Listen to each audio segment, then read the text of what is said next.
Good evening, everybody. I'm Todd Tribanco of the Medfield State Hospital Development Committee, and I'd like to welcome you to our information session with representatives from Trinity Financial and their development team here this evening. Our goal today is for you to hear directly from the Trinity team regarding their proposal to redevelop portions of the old Medfield State Hospital site, for you to be able to ask questions of them and for you to be able to share your feedback with them. So we thought we would go until about 9 o'clock tonight, but about 8:30 we're going to try to move to a more interactive part of the meeting. So between now and then, I'm going to just cover a few things in terms of context for the meeting, and then I'm going to hand it over to the Trinity team. And so I'm not sure everyone was able to participate in the April 6th listening session, so just to go over some background.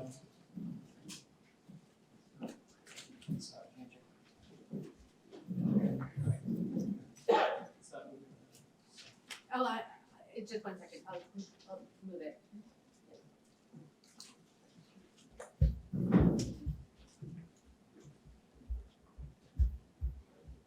Okay, thank you, Sarah.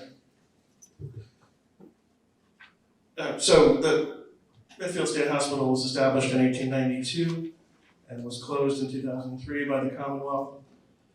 After attempts to develop it by the Commonwealth, was actually portions of the hospital site were acquired by the town by special town meeting vote. 127 acres, 87 acres north of Hospital Road and 40 acres south of Hospital Road for $3.1 million. That then led to a master planning phase. The town spent about 4 years on the master plan. And when that plan was issued, it actually won both state and national awards for planning and community participation. That in turn led to the formation of the Medfield State Hospital Development Committee in 2018. And we were directed by the selectmen to test the market feasibility of the master plan. That in turn led to a few milestones, including in 2019, the rezoning of the property to allow for development. And in 2021, the issuance of an RFP. The Development Committee received responses to the RFP in August of 2021. The selectmen designated Trinity Financial as the most advantageous proposal in November of 2021. And then in March of this year, the selectmen executed a provisional agreement with Trinity to sell a portion of the state hospital site to Trinity. So any sale of any portion of the state hospital must be approved by a special town meeting vote to Trinity. So that meeting has not been scheduled yet, but is anticipated for June. So just to clarify what's under discussion for sale, it's about 45 acres, which is 35% of the land that the town acquired from the Commonwealth. That land is certain portions of the property north of Hospital Road that you see in yellow there. So it excludes the Northfield, which is open space to the rear property, the green, which is the grand entrance to the property, the arboretum, which is the area of the site that is characterized by wood frame cottages, and the town's water tower parcel. It also excludes the two buildings that are leased to the Cultural Alliance of Medfield for development of the Arts Center. And it also excludes all land south of Hospital Road where the sledding is.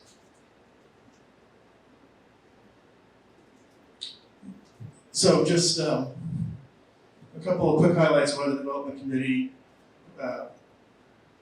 recommended moving forward with Trinity. First, it puts the property on the town's tax rolls for the first time. It's never paid real estate taxes.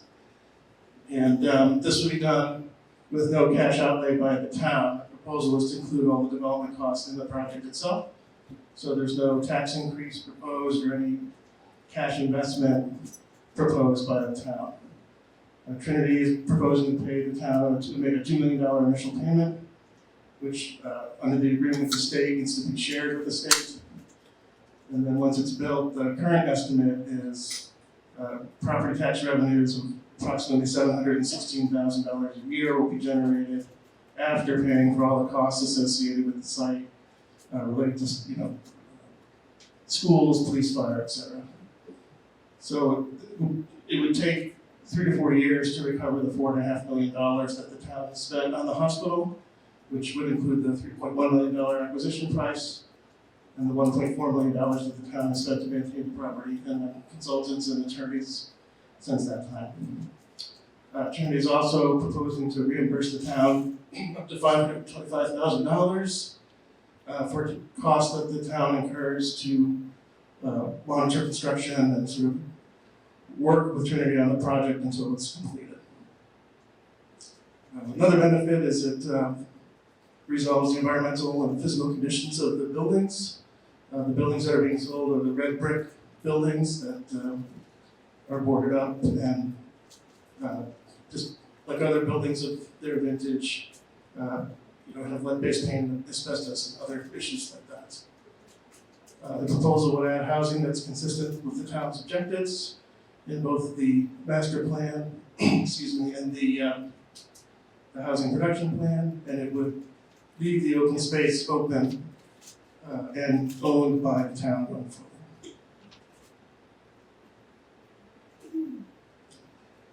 And then finally, some other benefits. It's complementary with the proposed cultural arts center. Trinity is actually making a contribution related to the renovation of the 2 buildings that are leased by CAM, with the amount of $1 million, and then also some money for programming after that. We found the proposal to be generally consistent with the master plan itself. It calls for 334 units, which is the top end of the range of housing units identified in the master plan, and is far below some of the other proposals which we received, which call for 600 or even 700 apartments. And finally, the proposal is intended to comply with the zoning that the town approved at special town meeting, and that it maintains a campus setting, it preserves the historic buildings, it improves the landscape, and maintains access to the property from people in town.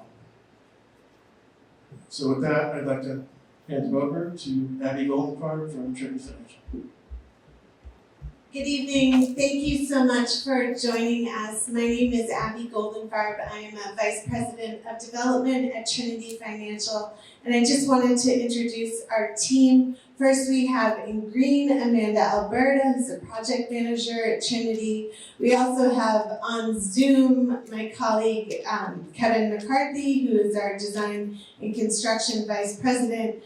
With us, we have a great team of professionals. We have Jansen Meals and Bethany Moody from Icon Architecture, Kendra Halliwell from Icon Architecture, Mark Klubfer from Klubfer Martin Design Group, Emily Scarr from Klubfer Martin Design Group, and Matt Keeley from VHB. So we are here tonight, and thank you for taking the time. And I also just wanted to recognize one of the elected officials in this room. We have Select Board member Eileen Murphy, at least I saw her a few minutes ago. Oh, she's back there. Thank you for all coming. And if you haven't gotten any food, please grab some because we have a lot. Tonight, what we'd like to do is take a little of your time to introduce ourselves, who we are, what we have done in the past, talk about our proposed redevelopment program, and then talk about our due diligence efforts. And finally, we'd like to take your questions, and we'd love your feedback on some of the landscape architecture and open space images that we have brought. We have not designed this project. We are taking our inspiration from the buildings, but there's a lot of open space and a lot of opportunities, and we are looking to learn from you. Just a little bit about Trinity Financial. We are a Boston-based real estate development firm, started in 1987. We now have an office in Manhattan in New York. We do primarily residential real estate. We do multifamily rental, primarily affordable housing, market rate housing, and mixed income housing. We like to take on transformational projects that maybe a lot of other developers would think are crazy. They tend to be very complicated. We like, the more complicated the better is what people like to say at Trinity. And for sure, this is one of those complicated projects. Over the past 35 years, we have done over $3 billion worth of development. We've also have a managed property management company, and we've built over 9,500 homes. One of the things that we like to do is incorporate historic tax credits into historic buildings. We find that's one of the key tools that the government has to help save and salvage and rehabilitate historic buildings. We're also very familiar with infrastructure grant programs, really in order to transform large-scale projects and improve communities. We, as I said earlier, we like complicated developments, and we'll show you some of those. Our team that we've pulled together, some members are here tonight, some members will join us at subsequent meetings. Our design team led by Icon Architecture and Klubfer Martin Design Group. We have a full range of consultants that you'll be reading due diligence from: traffic consultants, infrastructure consultants, hazmat, environmental engineers. One of the key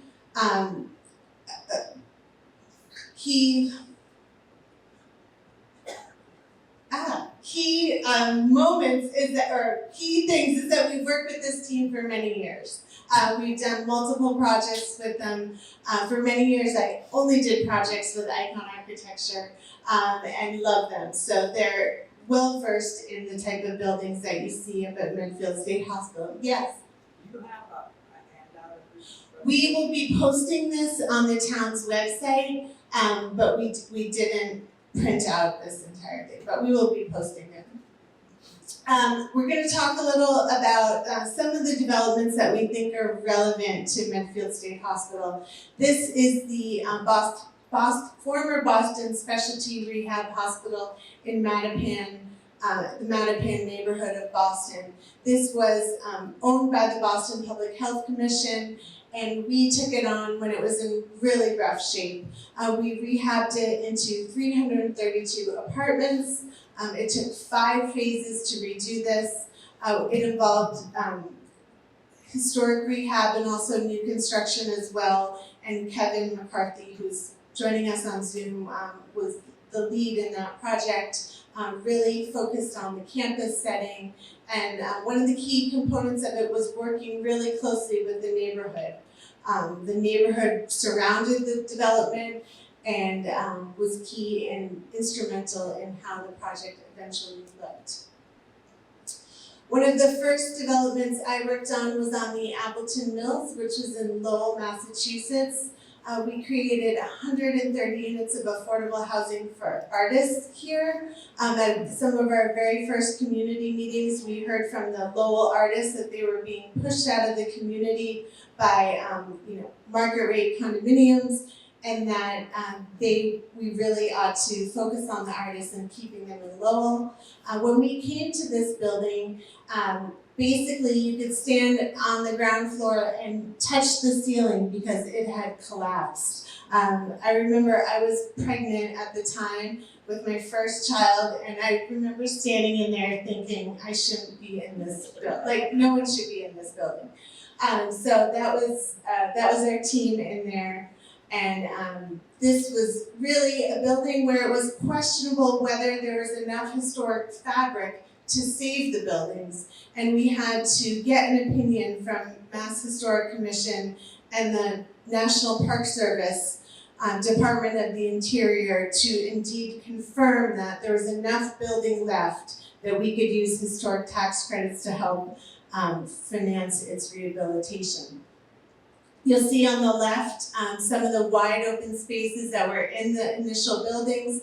These buildings were not suitable for residential. They were not designed as residential. They were very inefficient with large spaces in between that really could not be used. So Icon Architecture really celebrated the structure and really made a contemporary gallery space that is used by the artists that live in there.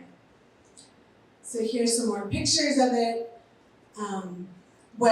One of the things that we really enjoy doing is taking a project's history and bringing it into the branding of the redevelopment. This one we really focused on the canals and the mills and all of the newspaper stories that you read about in Lowell and the many textile strikes that took place at the property. So that was a very fun project to work on. We've also done a lot of high-end luxury market rate development. This is one of those developments called Boston East. It's on the East Boston waterfront. Also with Icon Architecture, we really had the opportunity to really clean up a site that had been abandoned for many years. It was underutilized, really not a beautiful place to be. And working with Icon, utilizing state infrastructure funds called the MassWorks program, we were able to rebuild the harbor walk along this and connect this property to other properties in East Boston. You'll see some of the images and the branding that we created, and that was great to work on. I'm going to pass it over to Kendra to talk a little bit. Great, thanks Abby. Can you all hear me? Wonderful. I'm so excited to be here. I'm so glad that you invited us out. I wanted to say as I drove out this afternoon, I just felt the weight of the city sort of coming off my shoulders. Driving down the swooping roads and the open space and the low stone walls, the landscape here is really incredible. It's really incredible. So thank you. My name is Kendra Halliwell. I'm an associate principal at Icon Architecture. We are a woman-owned, women-run firm with about 50 people in downtown Boston. And I've been there over 20 years. Abby, some of the projects Abby was showing, I worked on as well for many, many, many years. To reiterate that we like complicated projects. The Appleton project, you saw the photographs of the condition of the Appleton Mills building. What we actually did was we took it apart, we pulled the iron columns out of the middle, put them aside, recreated the wooden beams that were running across that atrium, and brought the columns back in and put it together and created a wonderful 5-story atrium. So that's a project we're really proud of.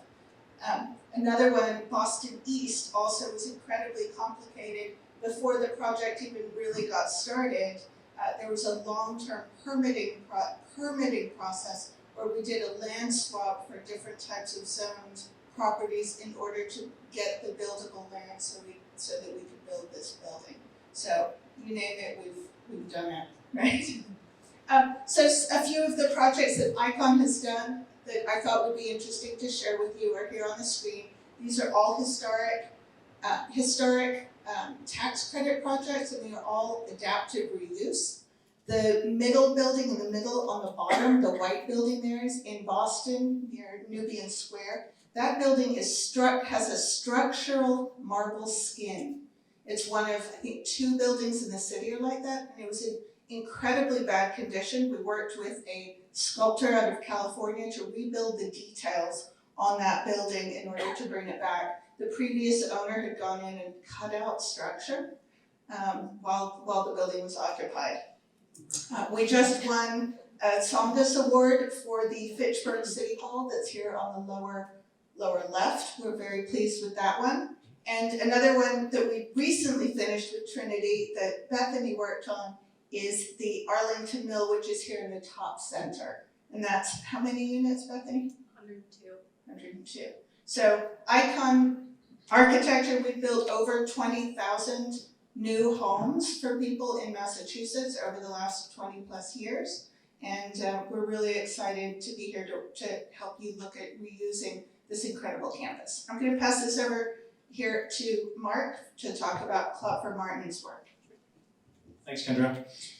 So my name is Mark Klubfer. I am one of the 2 partners of Klubfer Martin Design Group. We are also a women-owned business. My partner, Kaki Martin, joined me in 2006, so we are going to be 16 years old this year. We're about 20 people in our firm. from all over the world, actually. It's a really interesting part of being in Boston is that you can have a really interesting and diverse group of design talent. So our work is all over in terms of scale, size. We're mostly in this region, but we've done some international projects as well. If anyone's ever been to China and Shanghai, we designed the riverfront called Shanghai Bund in Shanghai. More locally, however, we did a project that's very similar to this. So in the top left corner, this is the Brookline Reservoir Park.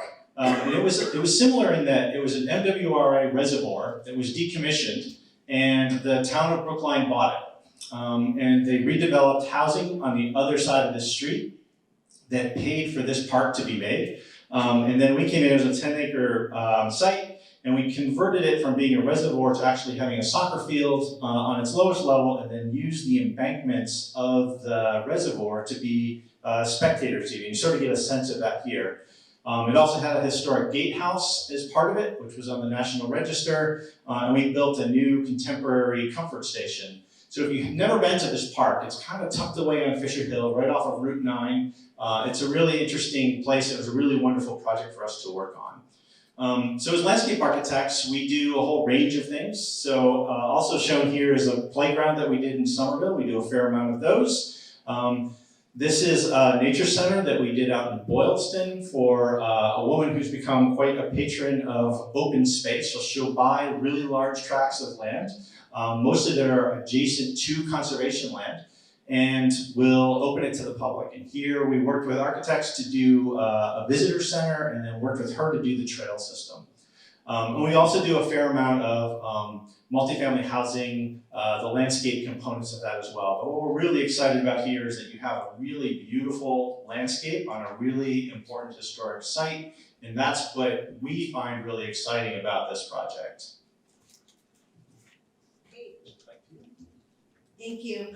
So just a few distinctive features of what we had proposed, and we've been following the Medfield State Housing process for many years. When you were working on your master planning exercise, we were following that. We've read your master plan. We had visited the buildings a couple of years back and really fell in love with the buildings. So from our perspective, approaching this development was all about how we could save the buildings. There are 27 buildings on the site that contribute to the National Register. They're considered contributing buildings and are eligible for historic tax credits. So that was a key focus of ours. We also recognized that one of the goals of the town was to create really high quality housing at different levels, of affordability, different sizes, different options, so people that live in Medfield now or want to downsize could have a place to go, and others, new families that were coming into town and not quite ready to buy a place would also have opportunities as well. So we've created housing along the different spectrum of affordability. We knew that there's existing access to open space that's desired, that happens right now. We know there are groups like the Norfolk Hunt Club that definitely use parts of the site. There's dog groups that go out and visit it, and we knew that's important to Medfield. We also wanted to bring in this team that we're familiar working with, as Kendra said, though I hesitate to say there's nothing we haven't seen because I'm sure we'll find something on this. We are excited to work with this team, and what we think we've brought to the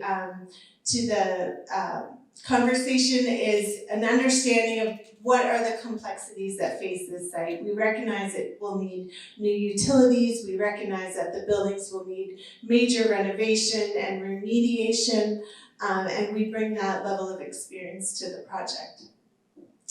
I'm trying to click through here.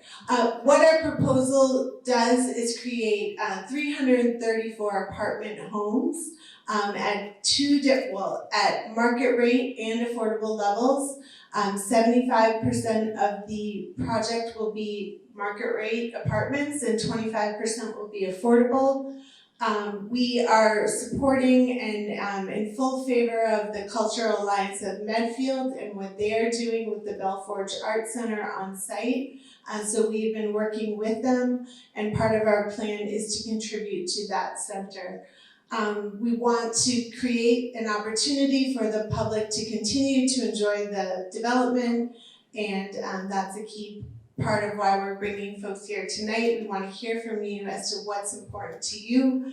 And as Todd mentioned earlier, the town is now retaining the green, the north field, and the arboretum. That was initially part of our plan, but we are adjusting accordingly.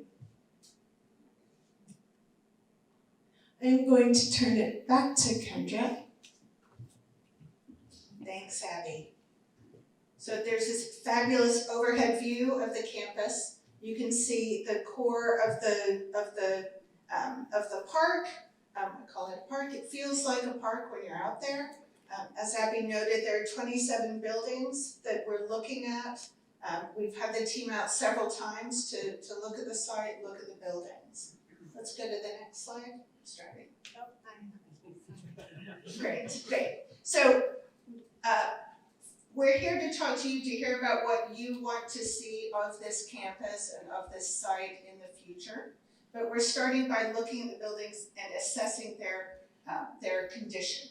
Now, they're in really good condition, but we are finding a few things. So what we've done is we've hired a team of people. I don't know, some of you have been out here walking, might have seen people in suits with gear.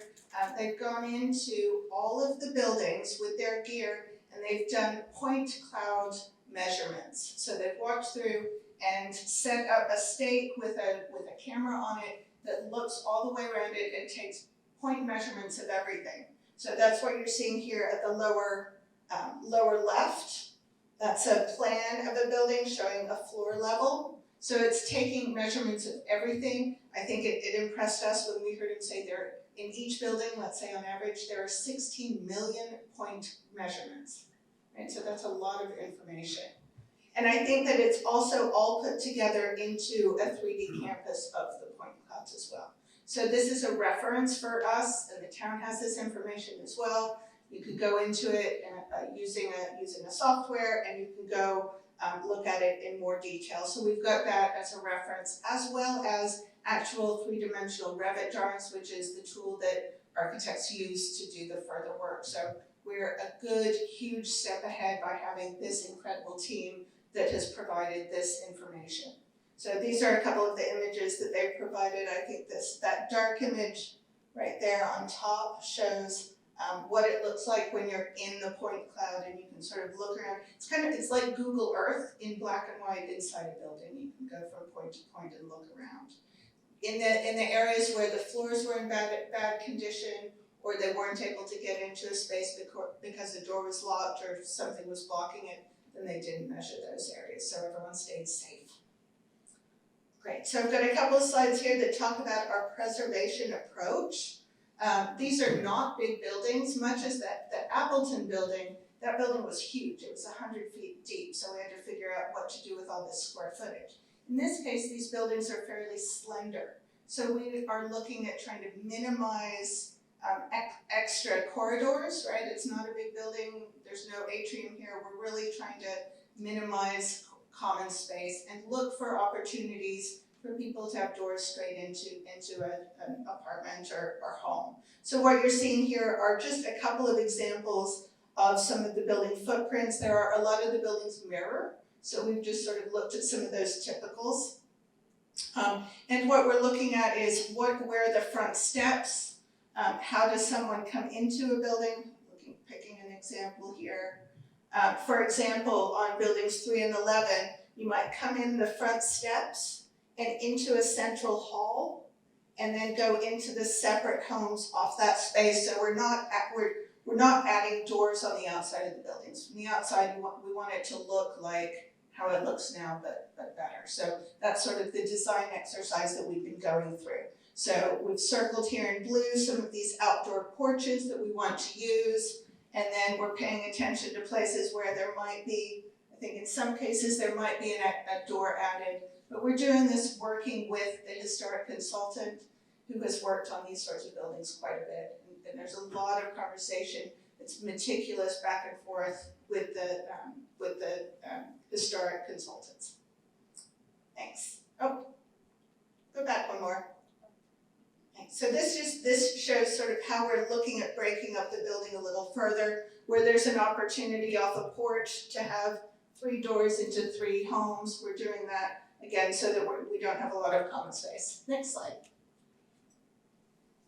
Here are a few interiors. I don't know how many of you have been inside the buildings. There's some wonderful character that we'd like to preserve, whether it's preserving it or cleaning it and replacing it. Those are things that we're going to be exploring as we move forward. But these are going to be really character defining in these homes for the future residents. I'd like to say a word also about sustainability here. The greenest building is a building that's already here. We don't want to tear them down. They've got such character, such steadfastness. We couldn't build them like this nowadays, and so making the most of what you have here is what we'd like to do. We're going to look for ways to preserve and improve the energy efficiency, whether it's using electric systems. We'll look for opportunities maybe for solar panels on flat roofs. We're balancing between improving efficiency and maintaining the historic character. So again, it's going to be a real back and forth. So a few images that we had put in our initial proposal for the site that we hope show some of the excitement here. We see the center of the campus as a real potential arts center, using as a center for this arts-focused campus. There are views and linkages to the outdoor spaces around the site as well as within the site. I think we're looking at improving the streets internal to the site as well as really making the most of bringing people together, both the people who will be living here and the greater community, because we want it to remain welcoming to everybody. I think I pass this on to Mark to talk about the site itself.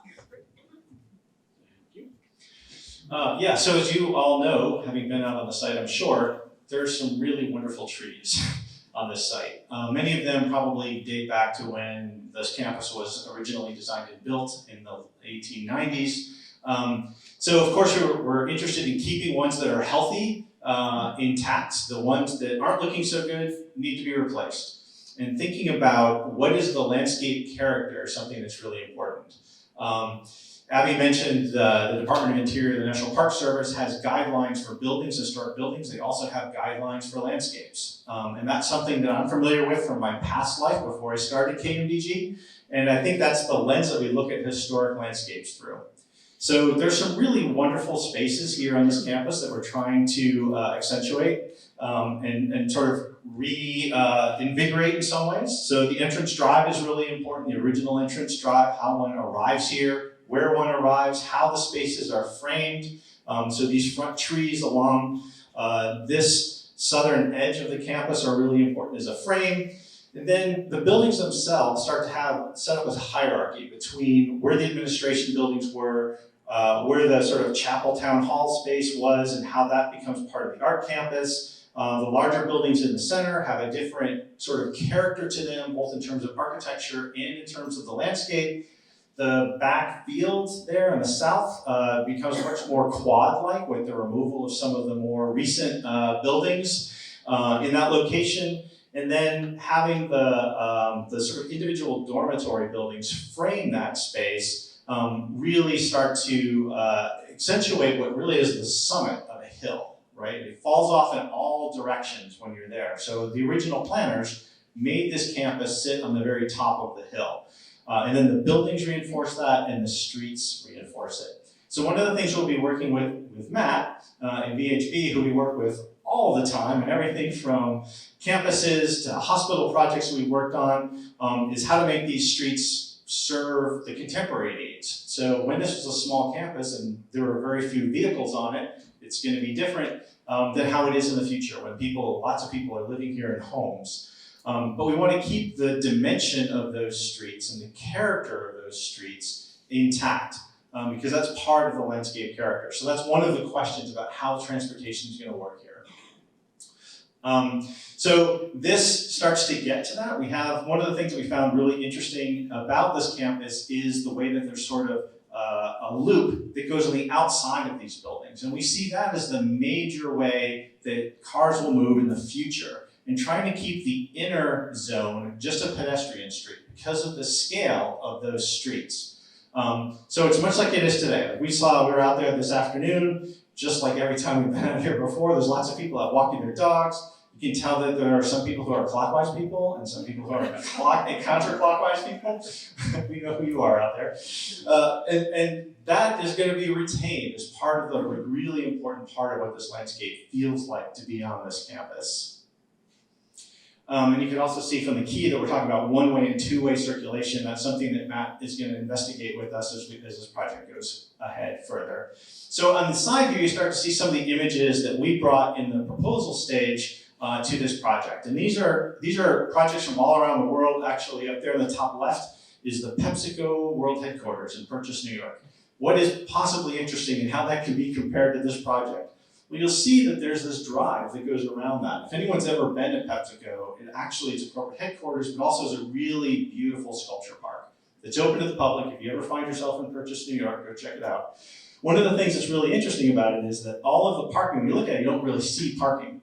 So the parking is put into landscape rooms, and that's a really important way that it functions. It takes care of something that's very essential by having cars sort of tucked. This is another example of that in a different place, another one down here. Not aggregating cars into one gigantic surface lot, but thinking about how to be more strategic so that they're close to the individual units, but they're tucked into a landscape so they don't become so an obtrusive fixture. So we're thinking about these as sort of landscape rooms and scattering them throughout the campus. So I'll turn it back over to Kendra for architectural precedents. Just a couple more slides here to touch on. We would like to bring both the landscape into the buildings and see where we can bring some of the character of the interior of the buildings out into the landscape to really tie it together. There's a wonderful depth of material that I think we want to use to bring up into the landscape as well. Next slide. And then, of course, I wanted to share just some of this amazing imagery of imagining what this site will look like when the buildings are all lit up and filled with joy and creativity and people on the inside. So that that was a view right at the center of the campus. Thank you. And then a view of which also includes, I'll just point out, lighting to make the site safe at night, for people to walk home. Next slide. And then this depicts that inner pedestrian loop for people to walk on in the middle of the site in the center as well, to really enjoy. Thank you. We also have included public art as our connection with the Belforge Art Center, which is really important to us. What we wanted to quickly run through, and we're happy to take your questions on, is what we've been up to since we've been provisionally designated developer. And this is a little bit hard to read, I'm sorry for that. But I can basically give you an overview. When we first submitted our response to the RFP, we did a fiscal analysis and talked about what the benefits would be to the town of Medfield, what the proposed costs would be, and we came upon that there'd be a net financial benefit to the town. We've been since working with the town to update that. Our consultant has been having conversations with Mo at the DPW, with the superintendent's office to make sure that our numbers aligned. So that will be coming forth before the town meeting so that everyone will have all of the information that we've been gathering. We've been doing a market study on the rental market. People have asked, how do you know there's enough demand for these units? And we've had a study done to confirm that. We've also talked about the gun range. For us, the gun range was a concern because we could hear the firing noises from the campus. So we've been studying alternatives and ways to mitigate the noise. We've also been looking, as Kendra said, going into the buildings, figuring out what they really look like, what historic material is there, what the floor plans are so that we can better plan. We've been doing a traffic study and we will have that available to share. We've been having conversations and with the town about utilities and roads and will there be one-way roads or two-way roads and what would really work for the town. Making sure that this works for the DPW, making sure that there's appropriate fire and emergency access is key. Finally, we've been working to determine what types of permits will be needed as we go forward into the process. After the town meeting, where hopefully the town approves us moving forward, there will be a long permitting process. We will need to get approval from the National Park Service, approval from Mass Historic. We will need to go through the MEPA process and get a notice of project change. So it's not over. It only just begins after that town meeting for us. We will also be working with the Mass Historic and National Park Service for the historic tax credit use. What we have been doing since the provisional designation is submitting what's called a Part 1 to the Mass Historic to make sure that they're in agreement that these buildings are historically significant. I hate to say we're not concerned about that because the minute I say it, you know something is going to come up concerning. But we obviously believe the buildings are on the National Register. They're very historically significant. And finally, we have been working through the legal and title aspects of the project. We're doing a full title rundown and working with the town on a land disposition agreement. So, we will now open it up to questions and we'll take questions on anything. We may or may not have all the answers right now because a lot of this work is still in progress. Following the questions, we will then give you a chance to come up and take a look at these images. We will provide you a way to give feedback and we're here, so we'd love to take your questions and we're gonna go around. One of the things is we're gonna limit the question and response to 2 minutes so that we get everyone gets a chance to talk if they want and we will be timing you. I was wondering if you anticipate any retail space there and also transportation, could there be public transportation into the town? We haven't talked about public transportation with the town that's something we could talk about, but we have not proposed public transportation and we have not proposed retail space. We also think there's not the demand for it, and that we really do not want to pull away from Medfield's downtown. So that's the response to that. Yes? Are you planning to do this on a phased basis? So right now, oh yes. The question was, are you planning on doing this on a phased basis? And right now we're not. Our plan is to engage potentially 2 to 3 construction firms to rehabilitate the buildings at one time. We think a phased basis could draw out the project for many more years than is necessary. So that's our approach. So you don't intend to have any of the properties occupied until the whole system is complete?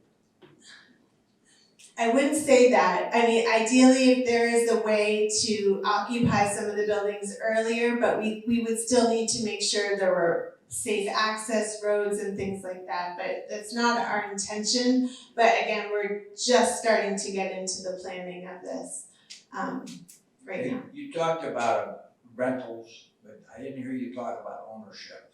Are you planning to be able to sell them like as HOAs or some sort of thing like that? So Condominiums? with the historic tax credit, they must remain rental for 5 years. At that point, after which there would be an opportunity potentially to convert them to homeownership.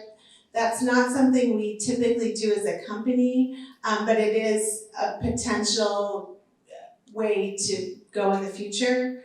But it's not something we've typically done before as a company. Well, I noticed you had 9,600 that you've done and you 7,600 that you manage. I wonder what happened to the rest of them. Well, many times we will build with, especially with market rate housing, we will build the building, we will rent it up. Some of the buildings we hold for many years. Sometimes our investor partner will want to sell the buildings and they're sold, the development is sold, but it's sold as a rental property. So it's not individual condominiums, it's not converted to individual condominiums. Okay, I've had about 2 minutes. Abby, there's a question back here. If I may, I have 2 questions if possible. Will you design to dark sky lighting concepts? Where did that question come from? There you are. I think that's a great question and I'm not going to commit to that, but I think that this would be a site that we would want to consider that for. In the sense of natural resources? Oh, sorry, I need to repeat the question. Sorry, Kevin. The question is, would we include dark sky lighting on this property? The answer would be yes, that would be our. Currently, we enjoy this town, members, we enjoy this property. That involves access of people being able to drive to that property, park their car, and enjoy it. What provisions will you be making for other residents in town to be able to park conveniently and to utilize this? That's a big question. I'm just going to repeat it for those who are, or do you want to repeat that? The question is, the town of Medfield residents enjoy the property and what provisions are we making so that they can continue to come and enjoy the property. We are going to be including parking for residents of the property and parking for residents of Medfield who come to access the property. So right now, I think in our parking projections, we've included 112 spaces for guest parking, and I think those are part of the conversations we want to have tonight. What do you think is the right number? What do you think that should be? We also know the Cultural Alliance of Medfield has parking planned for its development, so. What?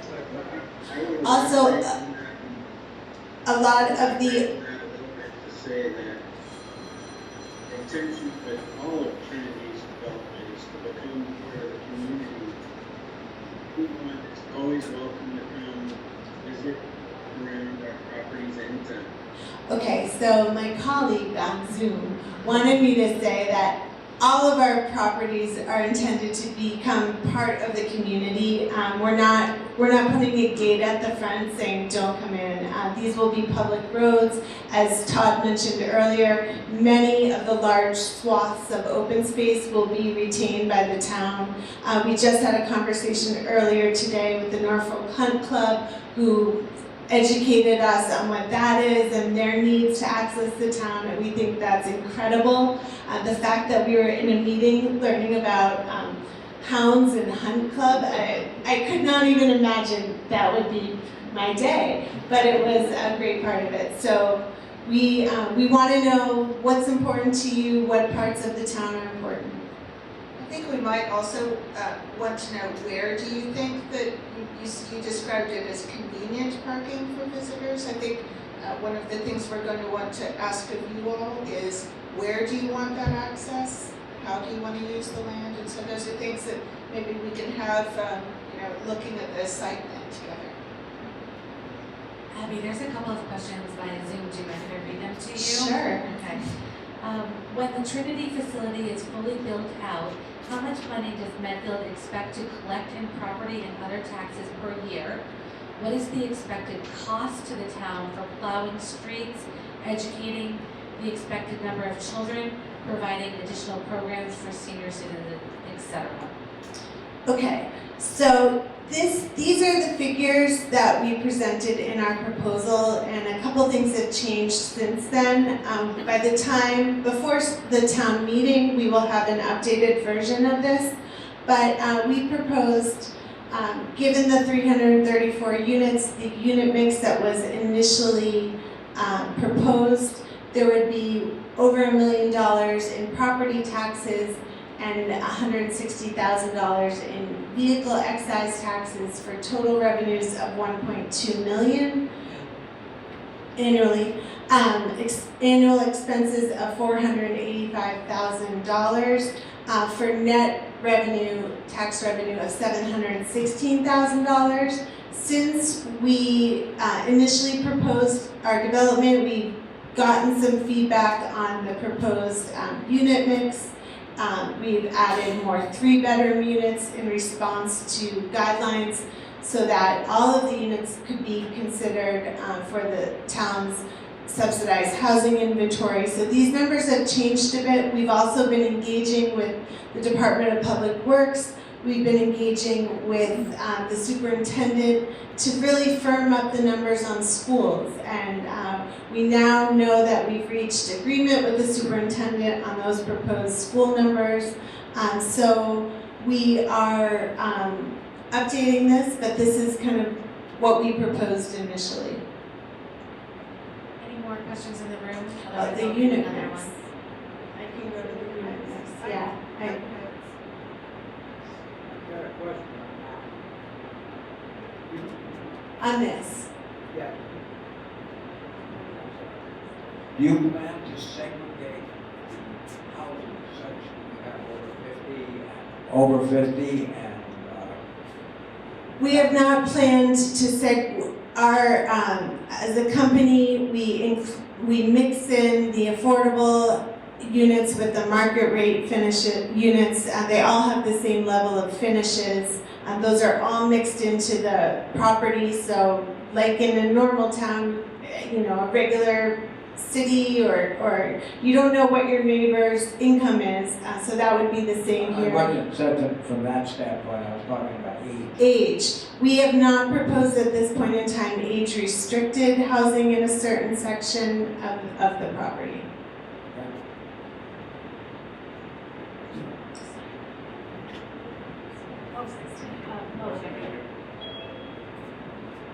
I saw a slide there on the schedule. Can you give us kind of a layout of what will happen, assuming it gets approved this summer?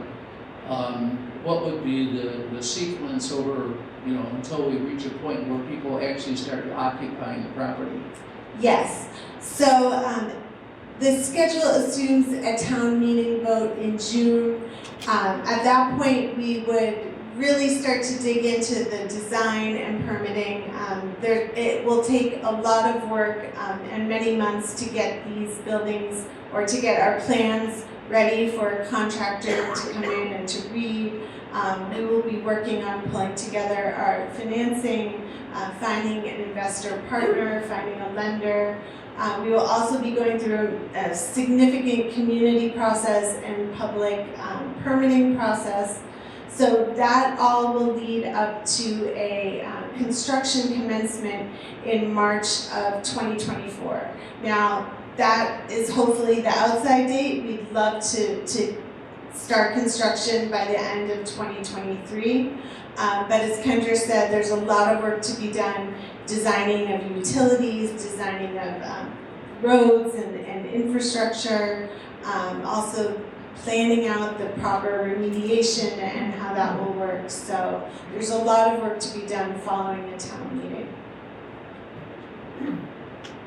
Just to follow up, during those time periods, how will people have access to the campus? Will they be able to continue to walk dogs and use it? And during construction, what access would they have to the core campus?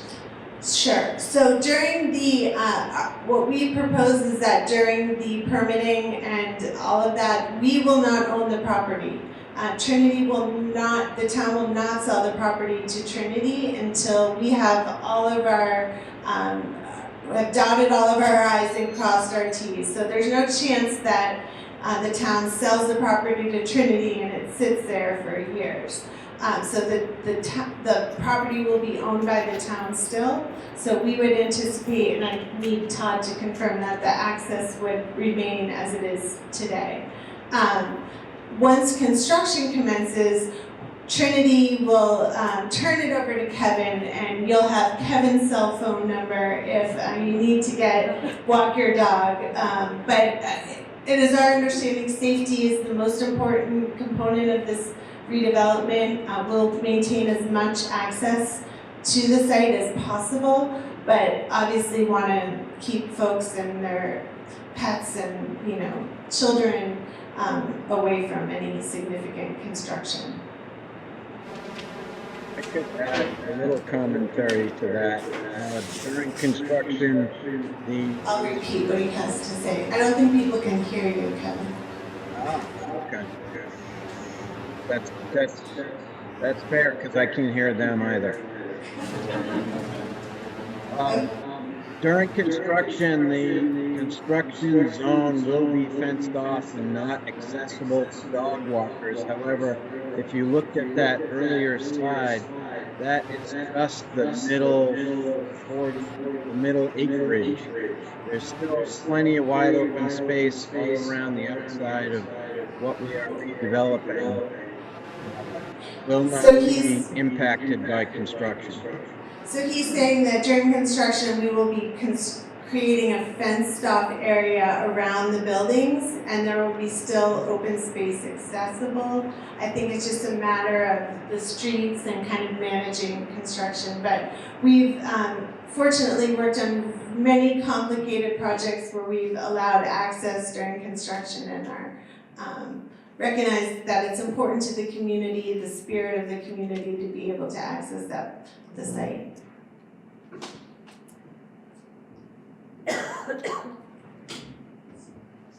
I first want to thank you for coming tonight. So it's a very interesting presentation. Frankly, I expected as much, and I was pleased to see it. Just a couple of comments. I would hope, and I've made this comment before, that we get the public gets sufficient time to review the new pro formas before the town meeting. I would be very upset if it showed up 3 days before the town meeting, 4 days before the town meeting. And I'm sure the committee knows that. I've mentioned this before. A couple of just other questions. In your proposal, you had listed 3 significant issues or complexities that you thought added to the project. You addressed one of them, the gun range, that was still in the works. The other 2 were, one of them was the scattered nature of the property, and the other one was the floor plates or the construction of the buildings. So I think I heard you address the buildings, and you would apparently have seemed to have overcome whatever complexities there were, whatever significant issues that you had with it. But what about the scattered nature of the property? Is that still affecting your proposal? I mean, it's a complication, and it's going to be a complication to, I think we've come to realize it may not be one construction contractor who does all of the buildings. It may be a combination of them, so that's how we've come to think about it. But again, Trinity has this problem, for better or worse, we fall in love with buildings. So, I think the complicating factors are, except for the gun range. The gun range, we're not falling in love with the gun range. But the complicating factors we're coming to embrace. As Kendra mentioned, we've had teams in there doing this incredible work, and we will be forwarding those images to the town. It's truly a science that we did not even know about, that this could be done. So we've learned about the floor plates. We trust ICON to be able to navigate that, and the complicated nature of the scattered sites is something we're just gonna deal with. One more question. In going through the proposal, I noticed that in the list of the permits, I'm obviously, the committee knows I'm concerned about the environmental issues and everything else in terms of view or what have you.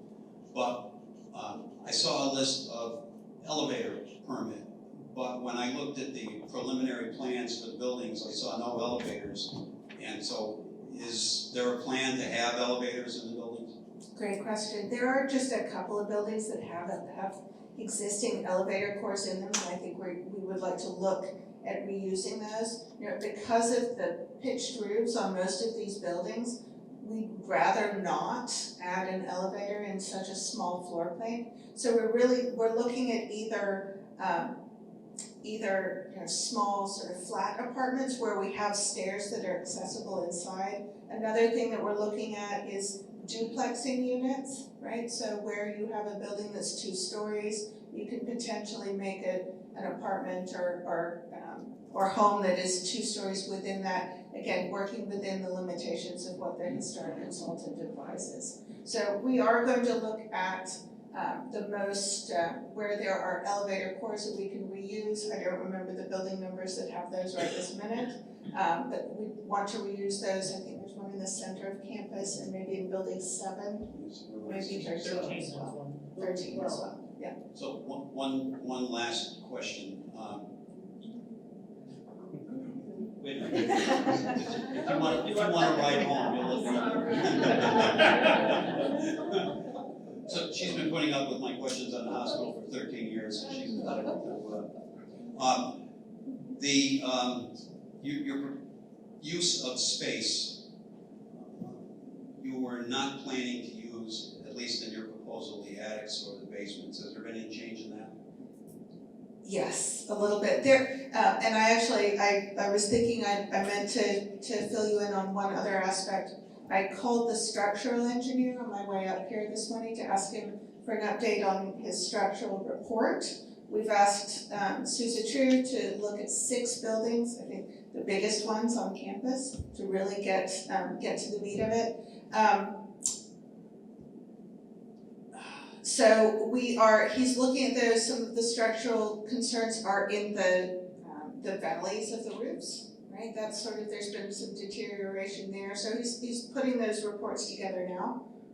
Remind me of the core question. It was We're not using attics. the attics and basements, right? So now that we've got this incredible documentation, initially we didn't want to commit to it because the number of buildings, there are a lot of buildings, the site slopes. Now we've got this incredible documentation, and we've walked through some of the buildings, so we've actually been able to look at where there are full height and full windows in that lower level that open out onto the back. I think like building 29 sort of opens down to the back, so that would, why not use that space? It's already there. And I think we might have some units that sort of go down into that. And similarly, the attics are incredible. I don't know if you've been in those attics, but they're these soaring spaces with incredible structure.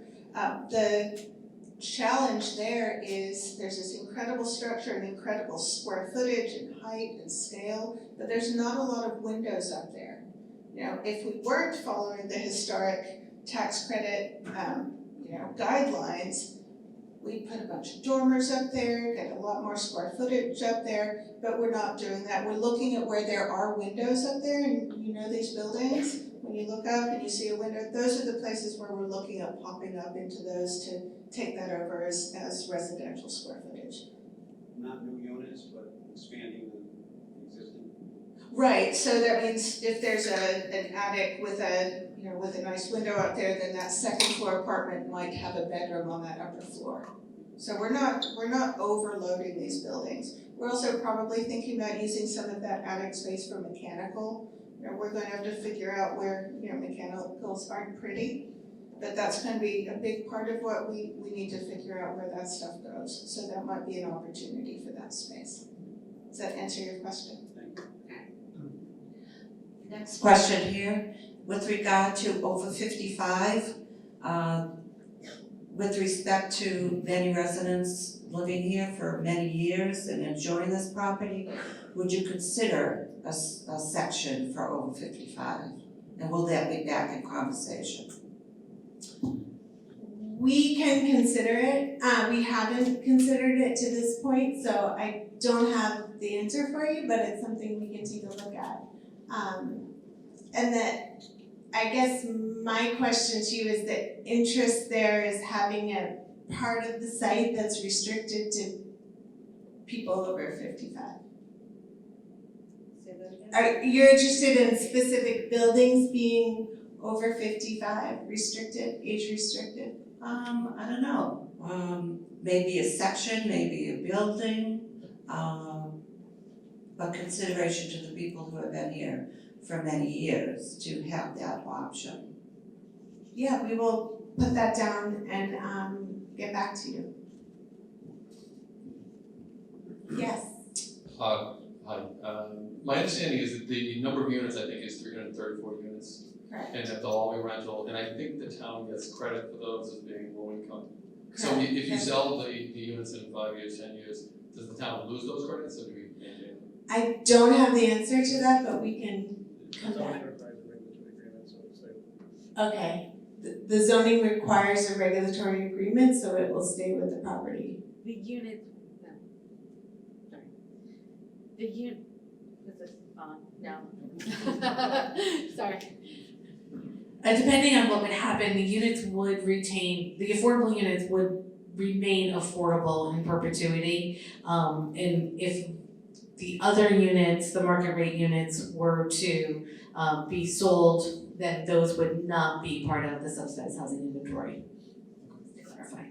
I have a couple more things. I'm not sure who was mentioned, but you had said that a number of architects, people had been into the building to assess them. And the comment was that they were in great shape. I was stunned to hear that.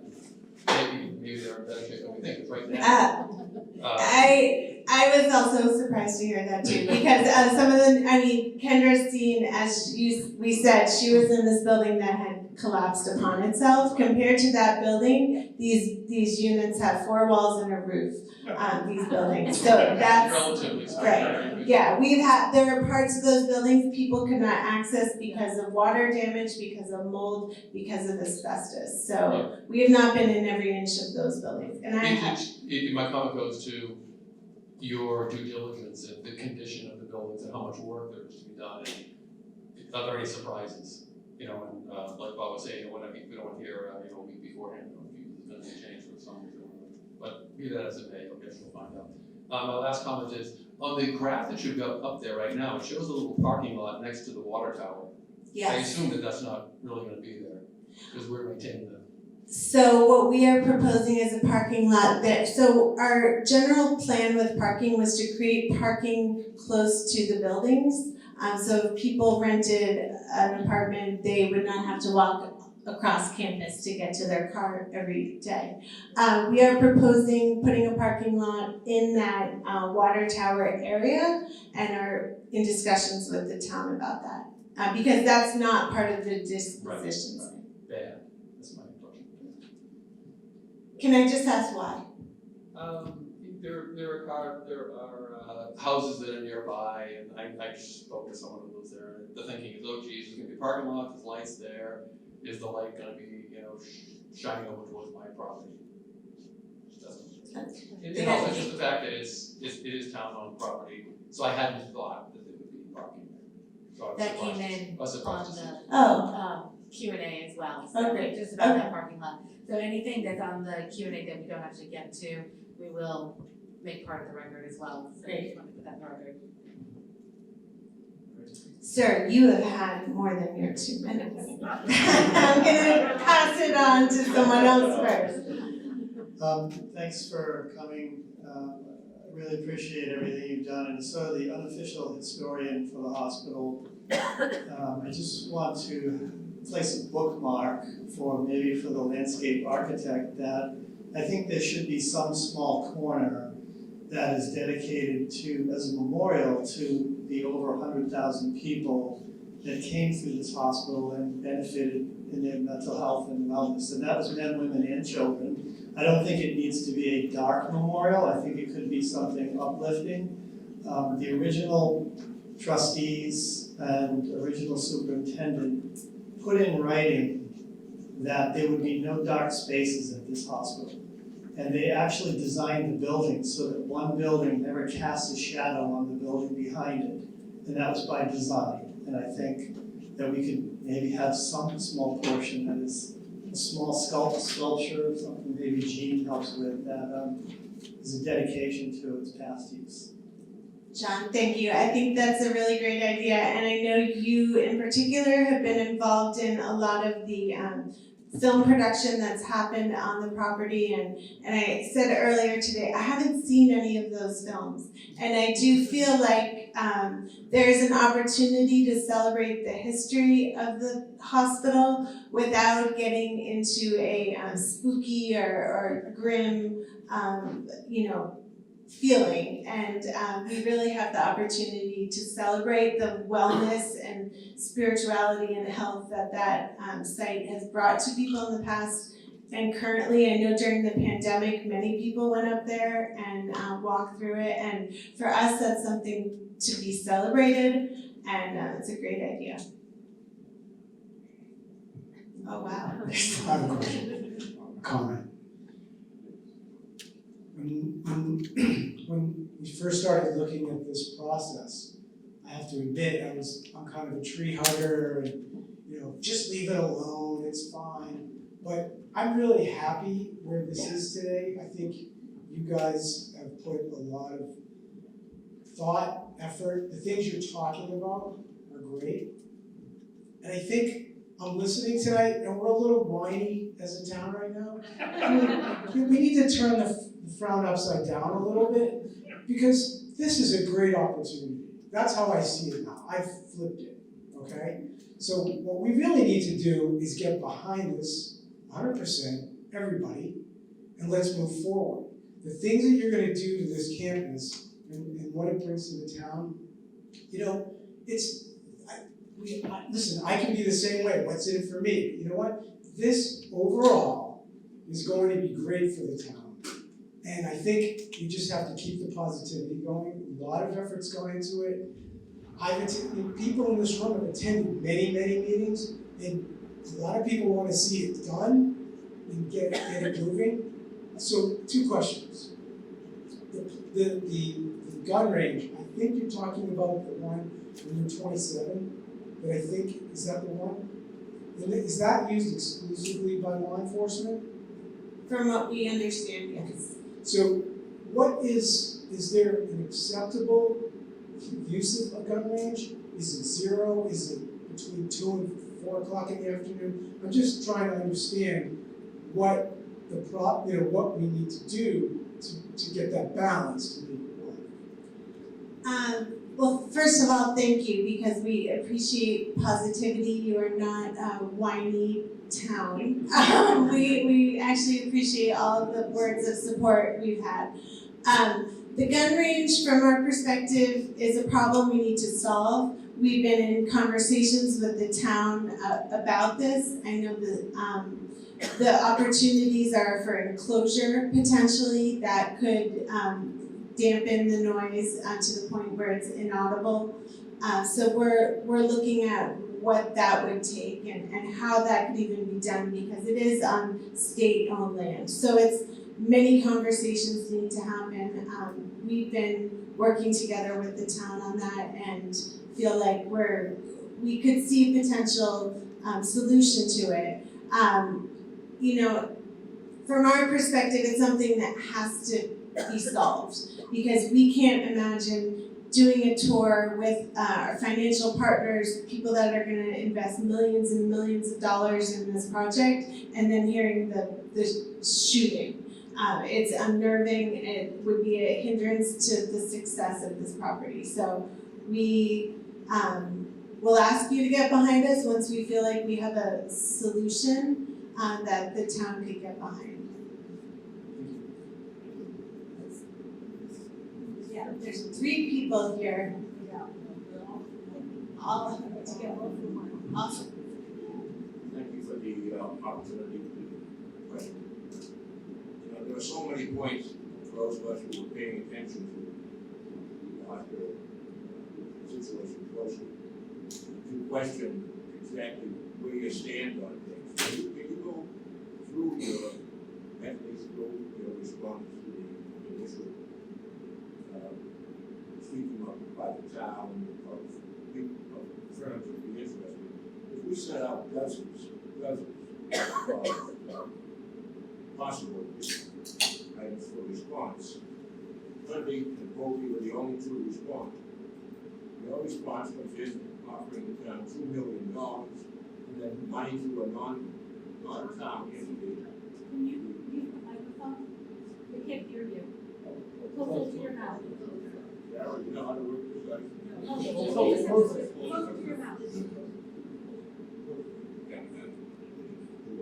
Can you hear me now? Yes. I won't start all over. You should. But the question is, you know, when we sent out the request for proposal as a town, only Pokey and yourself responded. You responded with $2 million. That is so weak a sum for this beautiful piece of land up there. And, you know, I wonder if you're rethinking that, to come back to the town with a higher proposal. Secondly, there are so many points in your response to the request for proposal that we haven't touched on tonight. You did very well in the ones you did, but there's all manner of items there. Does anything stand out in your mind at this point that you have been solved with the town? And secondly, those of us who watch closely don't know who's negotiating for the town. You know, is it Todd? Is it the selectmen? Who's negotiating the town's position?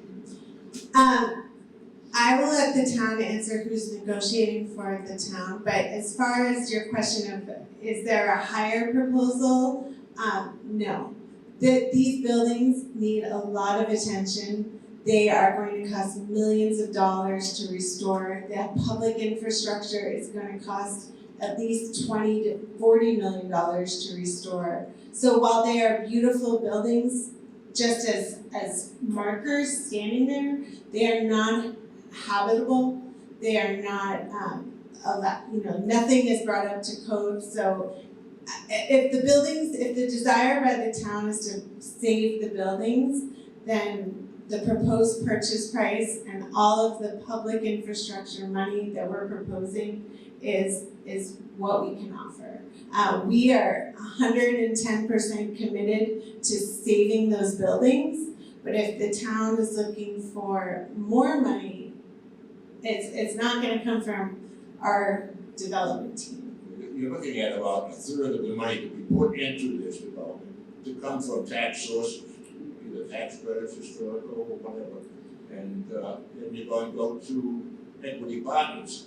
And what firm is it going to be Trinity, or is it some new firm that you're going to build?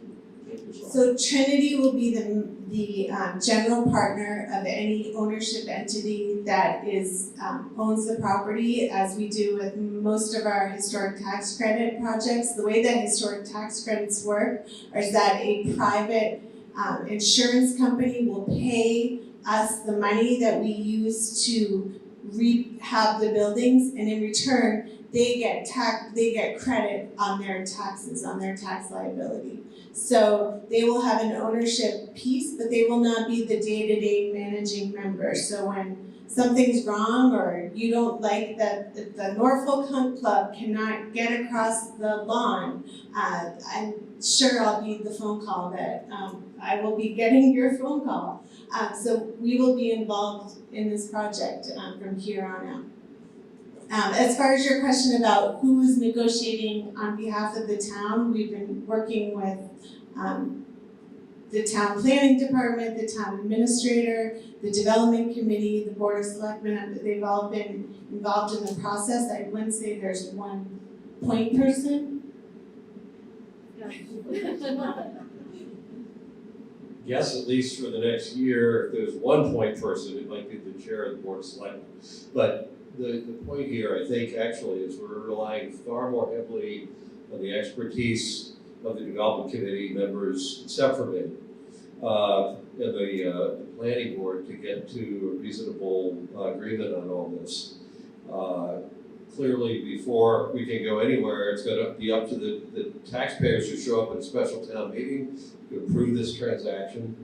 I think I can speak on behalf of the Board of Selectmen that we are doing our best to listen to what you all are concerned about and take that into account. But we actually are facing a challenge of threading about 5 needles simultaneously here. This has to be a project that at least is feasible financially for a company like Trinity to carry out. That's the 5th of the needles. One of the needles is the historic preservation. Another one is to come up with something that connects with the town's history. Another one is to do it in a way that responds to some of the environmental concerns, the energy concerns that we have. It is actually a very hard thing to keep all of the constituencies that actually have been vocal ever since we bought this property in 2014 to manage to figure out how to keep all of those constituencies reasonably satisfied in a way that this all pulls together into something that makes sense for the town, makes sense for the developer. So I can assure you we're going to try to do that the best that we can. And you've been involved in this process, and you've been involved in these, and you can judge how good a job we're going to do on it. But we're trying to do that. This, in many ways, is a project that has more to do with the values that this town places on this property than the pure mercenary economics we can extract from it. For those of you who have ever listened to any of Richard DeSorger's presentations about houses and buildings in Medfield that aren't here anymore, I think this is one of those. It's one of those that is an order of magnitude bigger than some of the individual buildings Richard has talked about. So that's what we're trying to do. Well, I've walked those buildings for 57 years, and I can promise you this, that land is worth far, far more than some people in this town are valuing it at. Why don't you bid on it? So we do have a couple more questions. I think we'll keep 2, 3 last ones, and then we'll have folks. I'm still going to be here. We're all going to be here, and if you haven't had a chance to ask a question, we do have a box out where you can drop us a note as well. So there was a woman over here. Yes. Hi, over here. Thanks. Thank you. There was another woman too. Oh, I'm sorry. We'll get you both. We'll get you both. No, go for it. Anyway, sorry. I was interested in your due diligence slide. My name is Carol Reed. I don't know if this is like town meeting. I just arrived.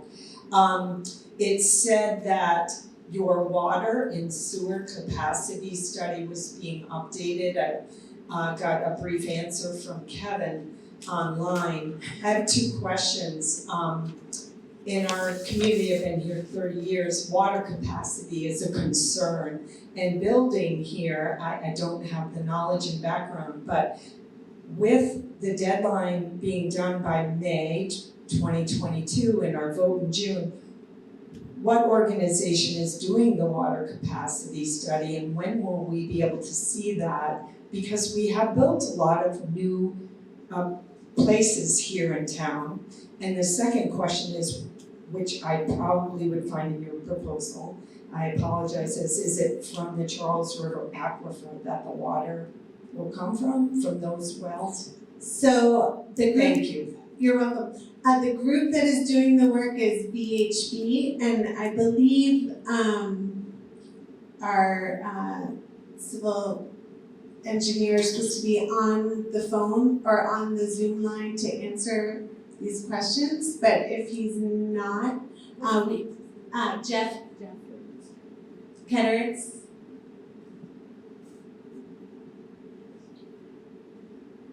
Is he on? So we will get you, I just don't wanna. And Mo is here as well, and can answer some of those questions. So I'll just give it just a quick, brief kind of overview of where we are with the water capacity. As far as water, we've, over the last 5 or 6 years, we've done, we've dropped our unaccounted for water from 31% down to about 15%. What that means is any leaks in the system, water that we are not being able to keep track of, we're able to capture that water now. As far as our water restrictions, we have better conservation with our water usage in town. And if you look what we do now, our capacity is 1.5 million gallons per day on average. We are about 1.1 to 1.15 million gallons that we're using, which opens up about 400,000 gallons per day. That's about a 27% more water that we have available. So, and that 400,000 gallons is not what's going to be used by this development. I know there's numbers that are out there, and it's far less than the 400,000 gallons that we have available daily. So I'll just leave it at that. And as far as your question about where's the water coming from, it's between the Charles River and the Neponset.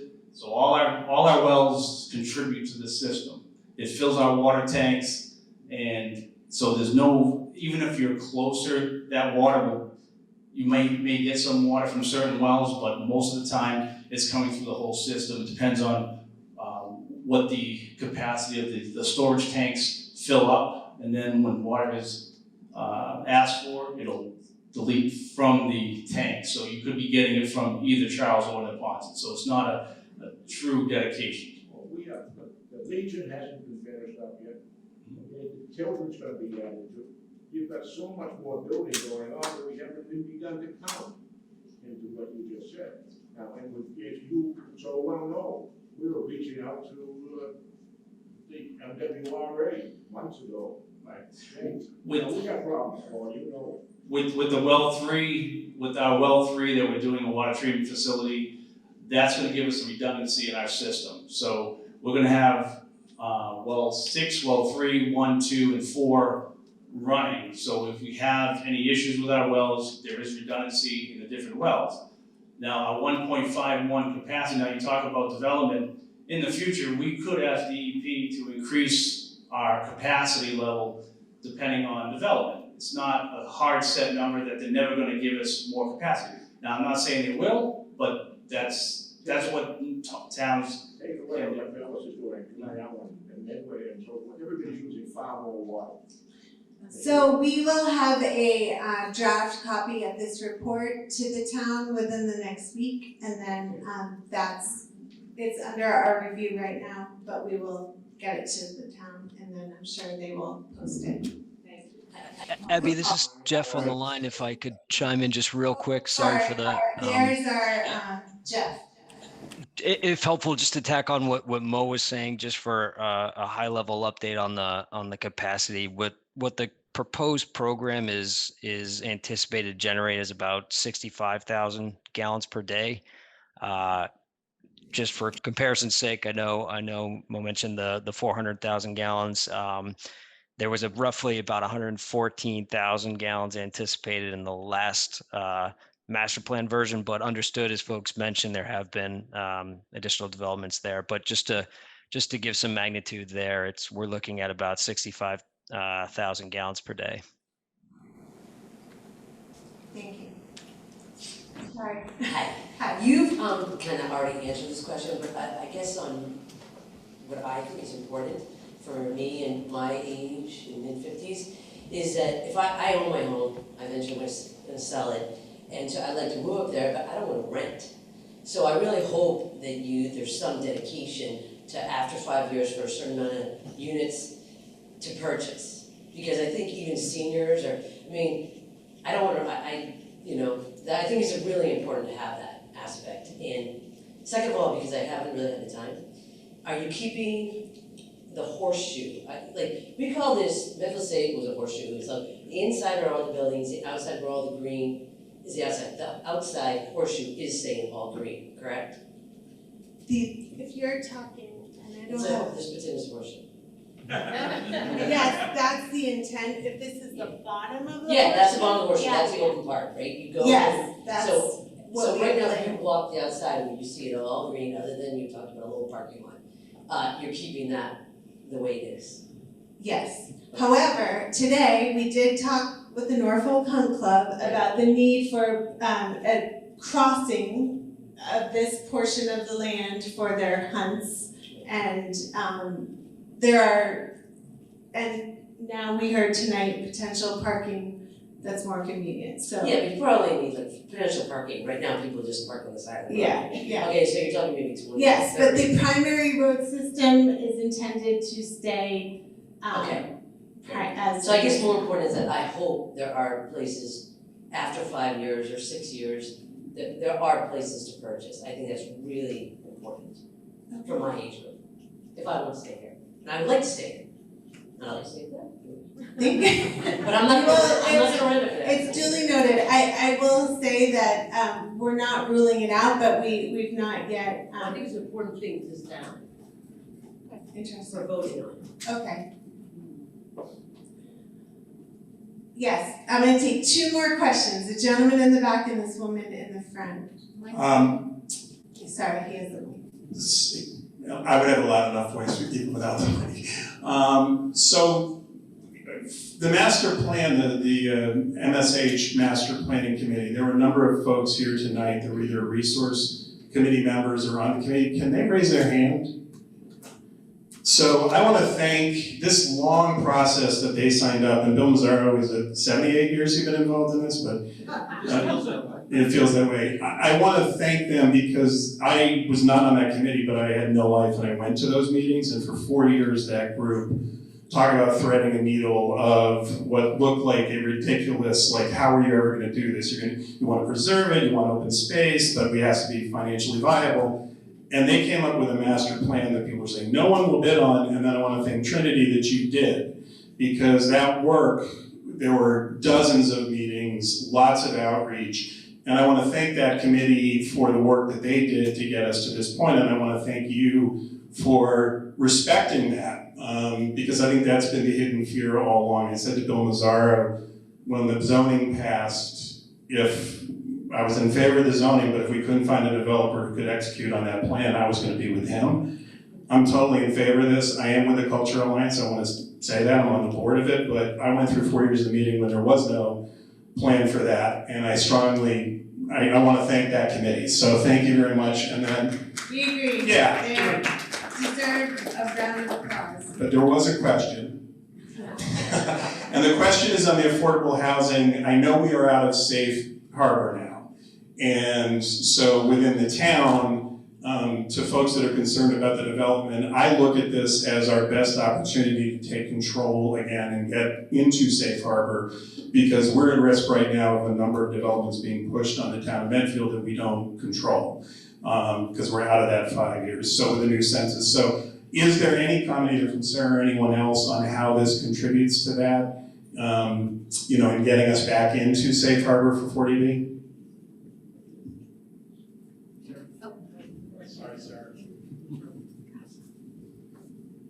I apologize. I was just messing with the slides and I missed your question, Jerry. Could you repeat that? It was on safe harbor, the fact that we're out of it, and what does this do to help contribute to get us back in? Okay, so we are out of safe harbor and we do run the risk of an unfriendly 40B being submitted to the town. But I think you're right, if there's a level of efficiency moving forward with this could be a great project that'll take us over the 10% and then beyond, so that we wouldn't have to worry about unfriendly 40Bs in the future. But again, much larger conversation with a lot of nuances. So I hope that helped. You don't get to permitting though, right? That's correct. So that's what I could get in the weeds and I could. So I just wanted to say, it's, as you know, the state hospital has been part of the housing production plan since its inception in 2016. So. Okay, final question. This woman is It's actually really short, but you gave the update of when the water study would be done. I'm interested in, as I'm a neighbor to the state hospital, the traffic study. When can we expect that? I just gave the traffic engineer a hard time and he said within the next week as well. So reviewed a draft, but there were some things we were just going back to double check, so both should be at the same time. May I please ask a question? Just one last one. I know you said it was the last, but final.